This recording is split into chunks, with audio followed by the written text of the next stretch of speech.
What up, bro? How's that quarantine life? Dude, it's fine. You know, it's oh, it's actually fun. It's a little crazy, you know. Yeah. You got kids, so you Yeah, know. I think it's so funny, man. Like my friends that I mean, they don't know any different. It's not their fault, but they don't have kids. They're like, we just don't know what to do. And I'm like, we just became default teachers to four humans Oh, I know. all day long. It's great. It's great, but it's a lot. I mean, Kate and I, we were talking about it last night. We're definitely busier than we've ever been. I know that I'm the same. People are like, "Are you writing songs?" I'm like, well, a little bit, but honestly, my wife's doing most of the work. She's really the champion. I know, same here. Oh, she clears space for me to do things that are meaningful, and I need to work harder to clear some space for her. But yeah, Man, dude, you're getting me convicted now. I mean, I'll say this: I'm not stoked about people dying or the economy being in a mess or all the other Right. stuff. Not excited about any of that, but it has been cool to be stuck with my family and my kids in one Yeah. house, one place for weeks. I think Yeah. they're going to look back at it and be like, "Man, that was sweet. When can we do quarantine again?" I know. You know, I know. and we're gonna look back and see some like beautiful times we had with our kids, and I think there will be some good things that come out of it. So we're doing okay. I think. Yeah, I think perspective is really good too. Like, I mean, I just got hit yesterday. I'll just say this and then we could move on with our combo. But, I was just on our Light a Candle, which is kind of our missions organization. We were talking about our kids in India and talking about how, I was reading this article by this Indian doctor that he was saying that, this thing was passed along basically by what they call rich people flying in planes around the world, and how rich people, but meaning rich, anybody that pretty much lives in America or has flown on a plane, Yeah. have passed this around, and the poorest of the poor are going to suffer the most because they can't quarantine. I mean, we got kids right now in India that, I mean, we're just trying to get them food. Yeah. They have everything shut down. So a little context, I think, is helpful. Oh yeah. Not just so that we feel bad and we have this weight on us. And, we're going to do some prayer and worship today at 2 p.m. on YouTube for the nations. But I think it's just helpful for us to not like play this perpetual victim card that can easily happen in our lives. Yes. Oh, definitely. It also isn't very helpful. Being the victim is not helpful. No. Even if you're a victim. I've been inspired by, I mean, I don't have to tell you, some of the most hard up people who refuse to play the victim card. And it just breaks you. It just breaks you. It does. See those people, but yep, dude. Well, I wanted to talk to you if you have a minute. Yeah. I wanted to have you weigh in just on a thought. So, and because I'm battling with this, and so Yeah. I see there's a bunch of people on here, but maybe this is just for me. How are you? Like, what would be your advice to creative types, to songwriters and artists and painters and poets, and how do you clear space in the midst of this pandemic to continue to be creative? Because I do feel like the world, the world needs it. The world needs art. Yep. So I got a lot of thoughts about that. I think first of all is if you look at September 11th and you look at the way music, art, film, all that changed after September 11th. September 11th obviously was a terrible, terrible thing that happened, but there was an interesting thing that happened. There's a really, some of the most important songs and bands, sort of rose after September 11th. You had an influx of new music, because what happens in these types of situations, number one, the anxiety and the things that you're going through, it triggers things in you that you need. It triggers things in you, and a lot of times it highlights things in you that have been there for a long time. And there's some negative things that happen. The positive things, though, are that it sort of resets your mind on reality a little bit. So for instance, like, obviously the virus is a threat, like it's a real threat, but the mortal threat has been with us always. Yeah. Right? Yeah. It's always been with us. It's a little more dangerous now than it is on a regular day because we have a little bit of an extra threat. Right. And it is an extra threat. Like, I'm not playing that down, but it's sort of like, but all of a sudden we're all sitting around thinking about a thing that we've lived with since the day we were born. Right. That we have a limited amount of time here on this plane of existence, And what can happen when people start thinking about that is they start living.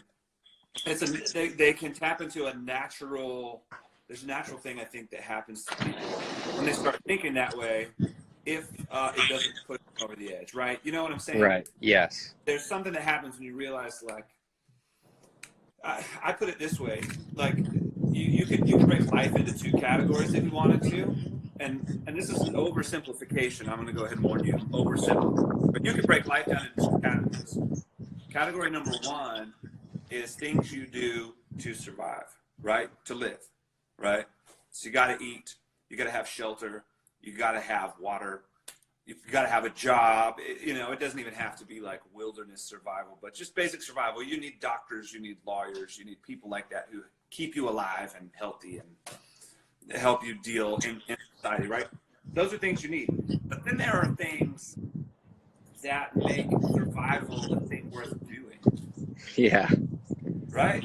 Yeah. Like conversation with friends, like chilling with your wife, like good food, like good drinks, good, you know what I'm saying? It's like you don't need any of those things, like art, music, love, friendship. All these things are not things we need to survive, but these are the things that make surviving a thing worth doing. Yeah. And I think what happens when we face a crisis is faced with this moment where even subconsciously you start digging into your life and you're like, I'm doing all this to survive, but if all I do is survive to the end of my life, is that enough? Or do I need to take a minute and figure out why life is worth living and live a bit of actual life? Does that make sense? Yeah. And to me, and that's where the creativity comes in. That's where the arts come in. That's ultimately what worship is. Yeah. Ultimately worship, all these things serve a function. You're probably going to live longer if you have good relationships. You're probably going to, if you have a pet, statistically you'll live longer if you have a pet. So these things do have a function, but they're not function first, right? Right. These are the things that you stay alive for. Yeah. Right? And worship is one of those things. That's why, like, worship and creativity, like we like to make these little compartments where we set these things down, but there's not really a line where just basic creativity ends and sort of like church worship begins. Right. So I guess, and I don't, maybe I'm getting a little too philosophical here, but. Well, no, I mean, I think we're actually, and I think you've been really helpful in this. I think we've been able to break down dualistic thinking so that, I think that we've come a long way, at least since I've been around. Yeah. I agree. But so there's this moment where you get to sort of reevaluate things. And what happens, like a friend of mine says writing sad songs is cheating. And that's not entirely true, but here's why. It's because when you're in this type of moment, an unusual moment, you have access to your feelings in ways that you don't in other moments. Like when you before you're married or whatever, when you have a breakup, you could write 500 songs. You have access to a part of yourself that most days are just sort of like keep it in the back. Right. All of a sudden, like, you have access to some new thoughts, some new ideas, and you have the opportunity, unless you have like 3, 4, 6 kids, you have the opportunity to pursue those things,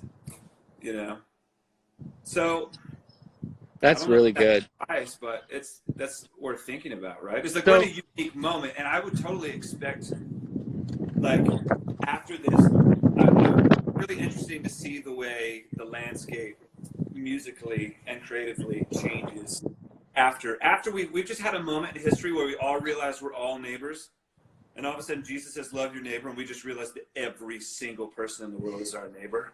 What are you going to do with that now? Yeah, because you can't deny it anymore.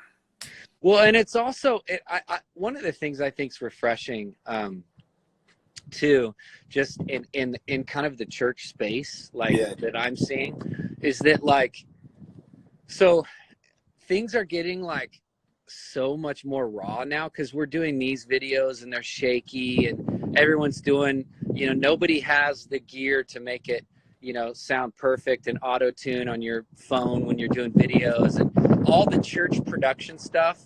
Like I'm going to lead worship today at church. And we're going to live stream it, but there's no people there. So we can't get any epic sweeping crowd shots.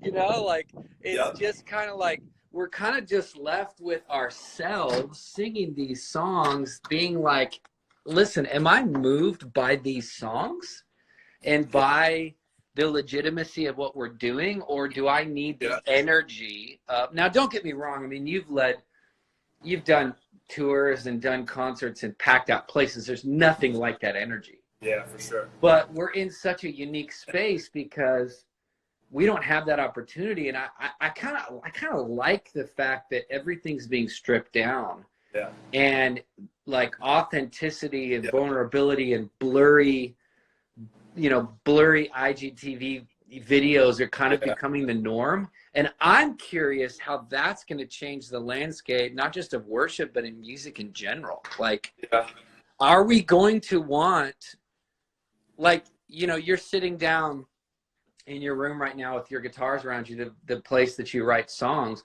Are we going to want to go revert back to crazy, insane production that makes everyone look and sound perfect? Yeah. I don't know. Well, there's a lot to that. Like, there's a lot to unpack. I'm not against the lights and the sound at all. I like my concerts to be fun. But I do think, though, that I do think you're onto something. Like, for instance, like, I think we've been trained to think that the only valuable experience is like these massive over-the-top types situations. The problem with those is they are not real life. No, not at all.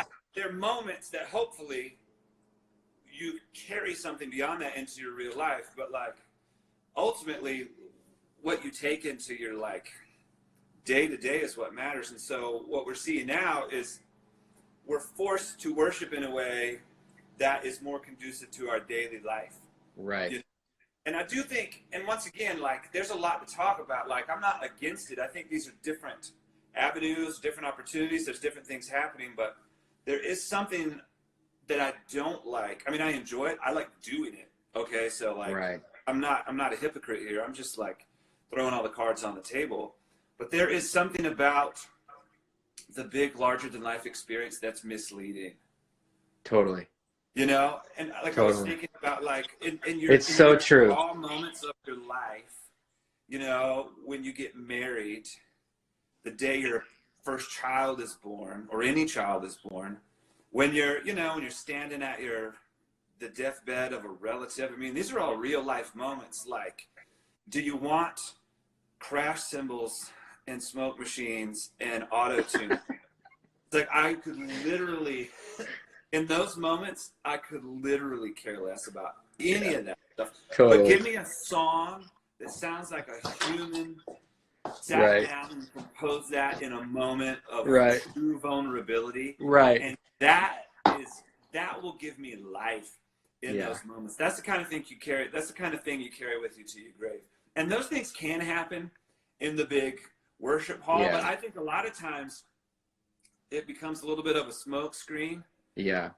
It can become a smoke screen. I'm not saying it is, because you're going to see me doing it in about 3 months. You know what I'm saying?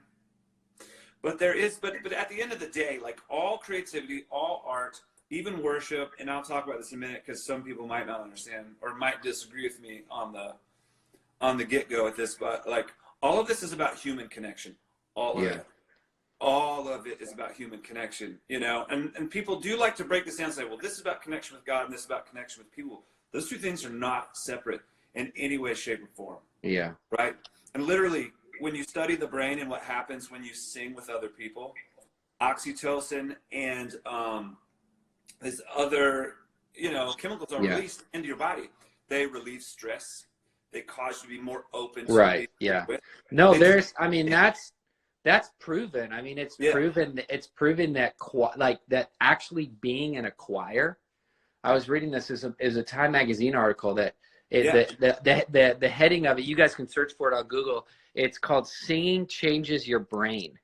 It's beautiful. And it talks about how people that sing in choirs live longer. Well, it reduces inflammation in your body. And this is not alternative medicine, by the way. This is very mainstream. Right. And so what happens in a worship, you know, in a worship service, what happens in a concert, what happens in all of those, what happens at a football game is you feel the vibrations coming off of other people and your body actually responds to them in a very positive way. And you're actually more friendly with those people. Yeah. If they're singing along with you, if they're singing together, probably not as friendly. But, you know, but it does happen. Like, I remember I've been in concerts where, like, I turn around and hug the dude next to me. And it wasn't odd.